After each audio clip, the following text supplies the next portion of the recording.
Hello and welcome. Welcome to the TV room. David Bradley here. So, I did a little shuffling of things. I haven't really got the charging area set up, but it is time to investigate this pet. One of the things I noticed as I had it turned back here, is that this part of the plug thing here, and it doesn't really make a big difference, but right here, there's a plastic white thing that's part of this whole. Anyway, it's kind of broken. And I guess maybe at some point in its life, maybe it got pulled or yanked or something happened. I don't know. Anyway, I am going to plug in. Let me make sure it's off. It is off. I'm going to plug in a power cord. And then I'm going. Oh boy, it doesn't really go in very well.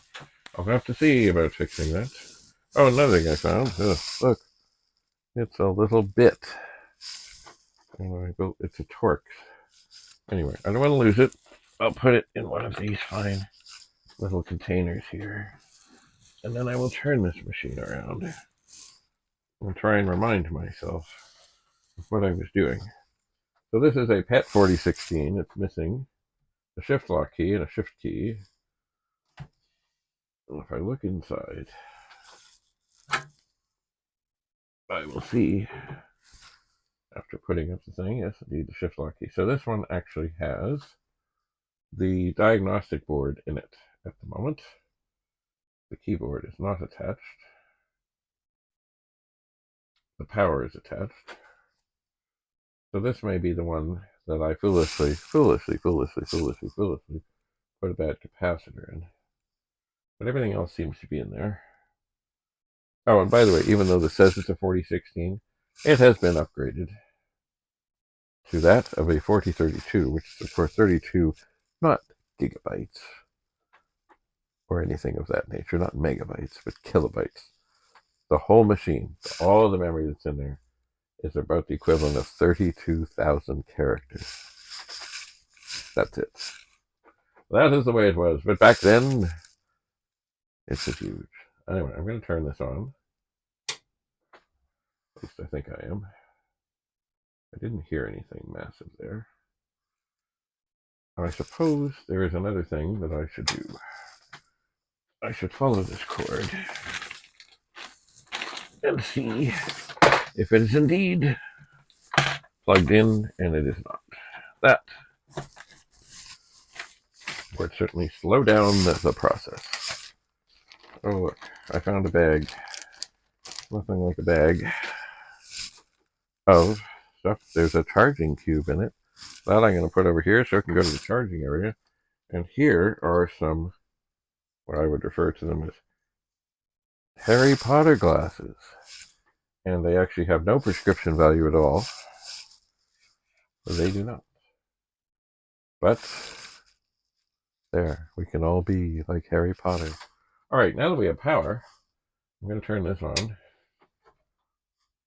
And I'm going to see what comes up. Reset stuck high. Tynemouth Software Pet Diagnostics version 0.90. And it is doing its testing.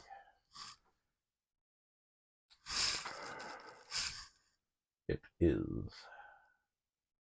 But the reset is stuck high. So it is calculating the ROM things. And indeed, there are two empty ROM sockets. And it has basic 4. And basic 4. And basic 4. Yep. It's all going well.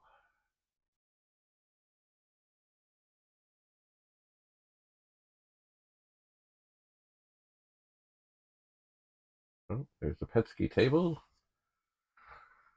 There's the Petsky table with the business mode. And it's probably going to go back and do it again. Now it still says reset high. What I really need to do at some point is what... See, here's the thing. I was testing this machine. I was. Oh.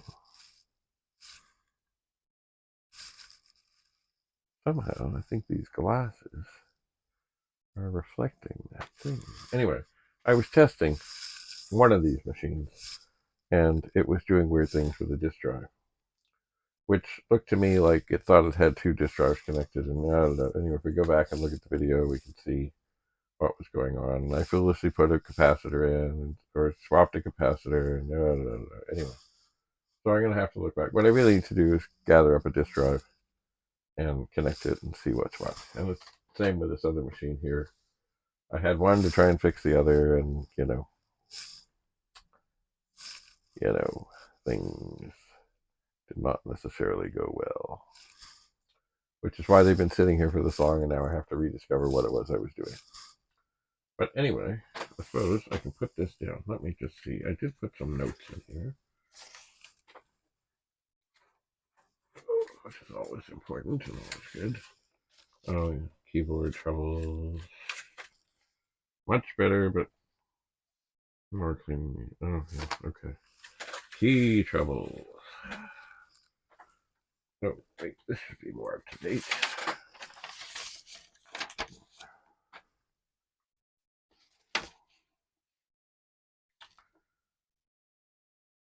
Oh, yeah. This is the one I had the horrible time with the keyboard.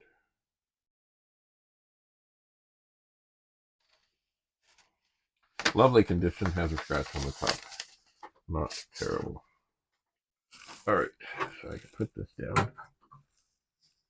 Say there. There it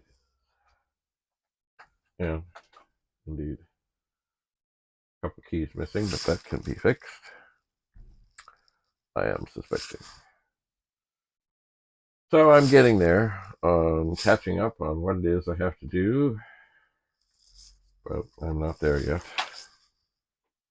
Anyway, I suppose one of the things, besides getting the charging station set up, is this laptop got to go. And I will miss it here. But it can't be here. So, it won't be here. Anyway, the sad, really horrible thing about all this, and I know it's necessary, and I'm not sad that I did it, is the reason one of these pets went wonky is because I set it up to torture test it. And it's a good thing to torture test because you can say, yes, I had it on for hours and hours and hours and it worked just fine. But once in a while, torture testing means that something will fail. And indeed, something failed. And that has set things in motion and not in a good way. So, yes. But anyway, I must not let these things deter me and upset me and stifle me from making progress. I must not. I must carry on. Little by little by little, that is what I must do. So, I shall. I got to get that momentum going. I do praise Rudy of Rudy's Retro Info because that Super Pet he was working on took an awfully long time. And mostly because there wasn't a manual, there wasn't documentation, there wasn't stuff available. He had to sort of learn it all. And there were things that, just little things, that if he'd known to start off would have saved a whole lot of time. So, but he stuck with it, even though I'm sure there were times he was ready, even though the Super Pet was lovely, I'm sure he was ready to say, the hell with this. I'll just sell the pretty machine and let it be somebody else's worry. But he did not. He carried on and he got it done. So, last thing, of course, as this is going through its diagnostic things, is we'll see you at the World of Commodore, November 30th, December 1st of 2024, at the Admiral Inn in Mississauga, Ontario, which is, of course, very close to Toronto. And it will be nice to see you all there. And if there's something you're looking for that I might have, that we might come to a deal on, let me know. I'll be happy to meet you there. And Retro Rewind will be there, and if you get in touch with them, maybe they can bring something that you need there too. I'm pretty sure I'm going to get some of their capacitor kits and see about recapping some Commodore 64. I'm pretty sure. I think I might. Anyway, as I say, I'm going to get to know these machines again and see about getting things resolved. But this laptop has got to go, as much as I will miss it here. And there really isn't anywhere else to put it up here, so it's got to go. Anyway, thanks for coming. Stay tuned. I will continue. Now, it's funny, I thought that.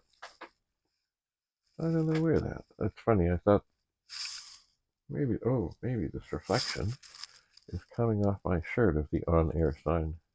I don't know, I'll have to see. Anyway, have a lovely, lovely day. See you at the World of Commodore. Bye for now.